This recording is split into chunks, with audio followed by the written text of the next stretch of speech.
Hari ini tuan-tuan, saya akan berikan tuan-tuan satu benda yang mungkin mengejutkan beberapa pihak. Iaitulah, kita nak cerita, saya nak sebutkan beberapa perkara yang menunjukkan orang Islam hari ini sangat teruk akidah dan kepercayaan Islam mereka kepada Allah. Akidah mereka boleh katakan memang hampir repuk habis dah. Iman orang Islam hari ni banyak yang dimakan anak-anak kerana kepercayaan yang mereka pegang kebanyakannya karut marut belaka. Saya nak bawa contoh, beberapa contoh yang hidup yang tuan-tuan akan dapati sendiri, ianya betul-betul berada di keliling kita. Cuba kita lihat. Contoh menunjukkan masalah akidah umat Islam hari ini. Yang pertama, tuan-tuan dan perempuan pernah tak dengar satu kepercayaan yang mengatakan bahawa kalau orang perempuan mengandung, suami dia dikehendaki jangan membuat apa-apa yang tak elok pada binatang. Jangan bunuh tikus, jangan bunuh cicak, jangan tendang kucing dan seumpamanya. Sampai ada setengah orang kata jangan bunuh nyamuk pun jangan, sebab takut terkenan ke nyamuk. Ini satu ajaran tuan-tuan. Saya tak yakin tuan-tuan pernah dengar? Pernah kan? Satu kepercayaan sejak turun-temurun yang meyakini kalau si suami buat apa-apa yang tak elok pada binatang tertentu, maka terkenan binatang itu kepada kandungan isterinya. Lalu ramailah orang yang percaya, lalu mereka pun baik sekejap masa bini dia mengandung pada binatang, baiklah sekejap pada binatang. Pernah tak kita fikir tuan-tuan, boleh tak kita percaya benda itu? Boleh tak? Ya? Baik. Saya buat contoh yang kedua yang sangat biasa kita dengar. Tuan-tuan, kalau tuan-tuan ada siapa pun tangan dia gatal, apa tanda dia tuan-tuan? Tangan dia gatal. Tangan gatal apa tanda dia? Nak dapat duit. Pernah dengar kan? Saya yakin orang Melayu memang pernah dengar.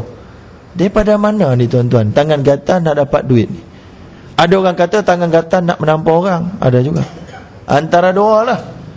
Tuan-tuan dan perempuan yang dirahmati Allah, ada tak ayat Quran yang kata tangan gatal dapat duit? Hadis ada? Tak ada.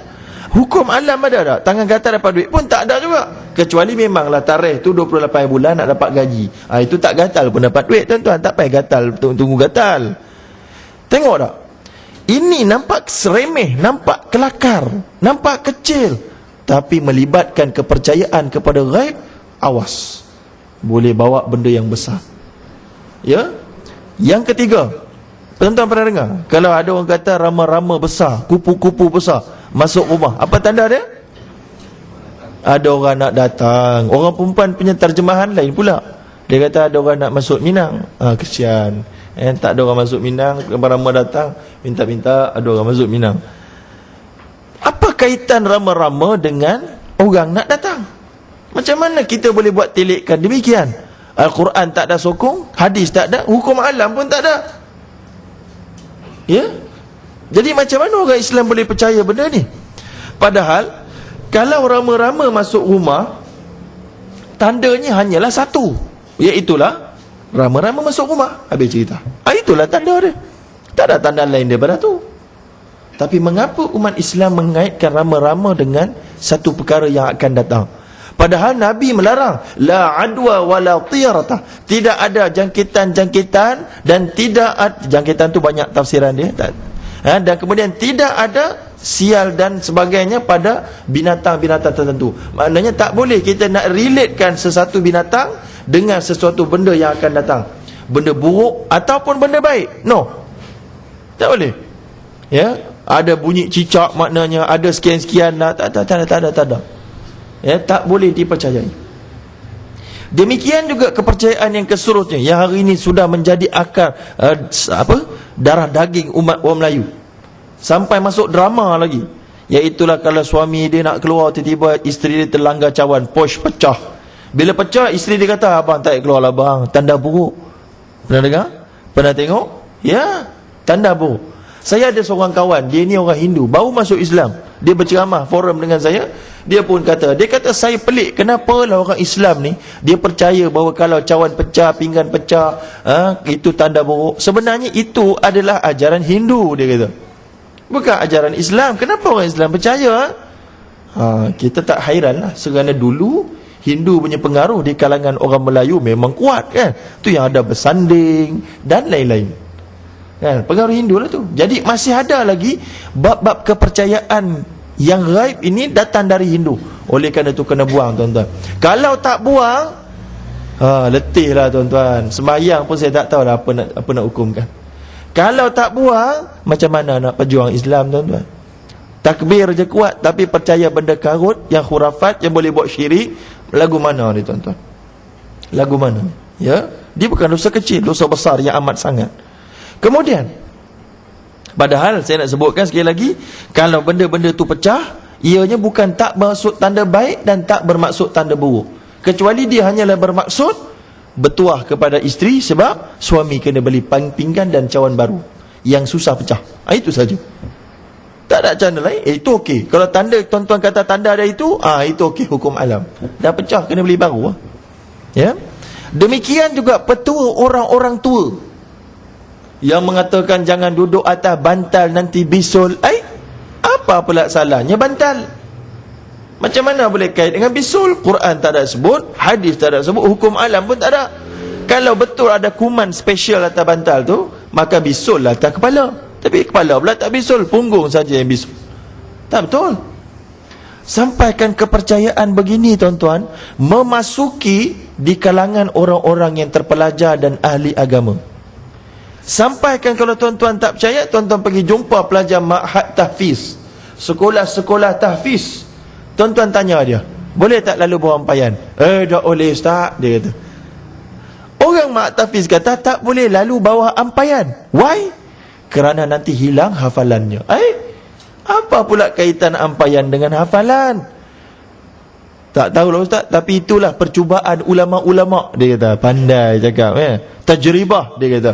No, tajribah ada had-had dia. Ya. Dan dalam hal ni sebenarnya dia berkait dengan isu dahulu.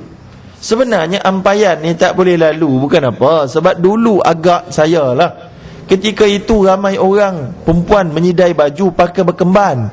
Sebab tu yang tak boleh lalu bawa ampayan, nanti nampak perempuan yang aurat, nanti lupalah tuan-tuan. Itu okey.